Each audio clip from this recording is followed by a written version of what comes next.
Hello દોસ્તો, તો આજે છે રવિવાર અને અત્યારે વાગ્યા છે સાંજના 4:45 અને અમે જઈએ છીએ અહીંયા બાજુમાં આવેલું છે મંદિર તપોવન હનુમાન દાદાનું મંદિર ત્યાં.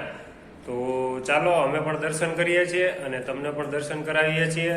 તો બન્યા રહેજો આગળ વિડીયોમાં.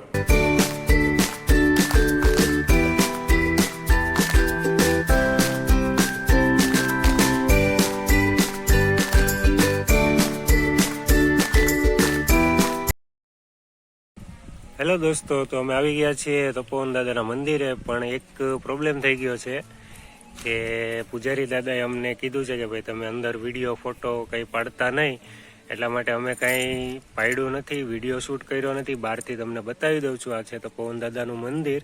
જગ્યા બહુ મસ્ત છે અને સરસ છે. વાતાવરણ જોઈ શકો છો, મસ્ત શાંત અને ઠંડુ વાતાવરણ છે. અહીંયા તમે આવી દર્શન કરી શકો છો, આરામથી બેસી શકો છો. નીચે નદી પણ છે, એ પણ હું તમને બતાવીશ હમણાં થોડી વારમાં. તો બન્યા રહેજો વિડીયોમાં આગળ. તો દોસ્તો તમે જોઈ શકો છો, અમે નદી પાસે જઈ રહ્યા છીએ.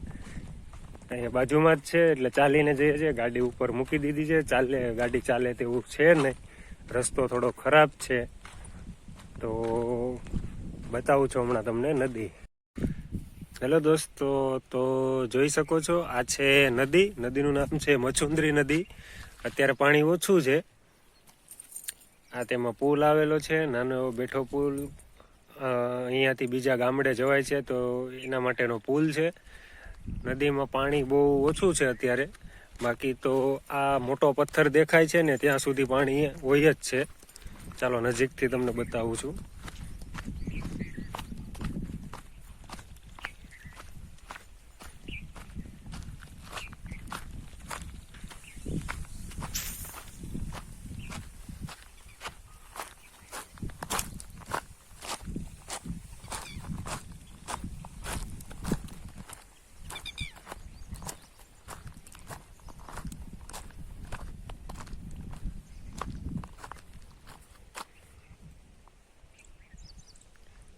અત્યારે પાણી છે પણ ઓછું છે, બહુ ઝાઝું છે નહીં, કેમ કે હવે ઉનાળો આવવાનો ટાઈમ થયો છે ને, એટલે ઓછું છે પાણી.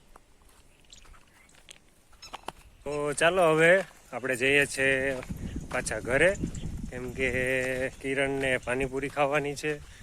તો હવે નક્કી કરવું પડશે પહેલાં કે એને લઈ જાઉં ભેગો કે પછી ઘરે લઈ આવું. એને પૂછવું પડશે. જો એને ગામમાં આટો મારવા આવવું હશે તો ભેગી આવશે, બાકી હું ઘરે લઈ આવી પાર્સલ અને પછી ઘરે ખાશું. તો તમને બતાવું છું આગળ વિડીયોમાં.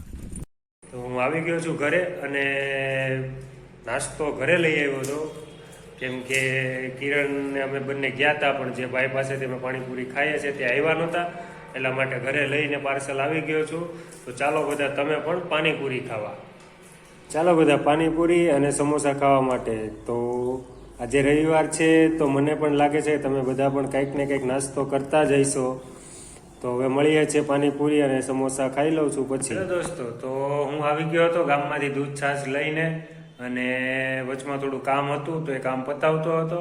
અને હવે મારે જમવાનો ટાઈમ થઈ ગયો છે, પણ જમવાની કંઈ ખાસ ઈચ્છા છે નહીં, બરોબર, કેમ કે નાસ્તો થોડો વધારે થઈ ગયો હતો. અને હવે મારે વિડીયોનું એડિટિંગ કરવાનું બાકી છે, તો પહેલાં એ પતાવી લઉં. અને જો મારો વિડીયો ગમતો હોય તો લાઈક, શેર અને સબસ્ક્રાઈબ કરી દેજો. અને આ વિડીયો અહીંયા જ એન્ડ કરું છું. જય માતાજી, જય શ્રી કૃષ્ણ.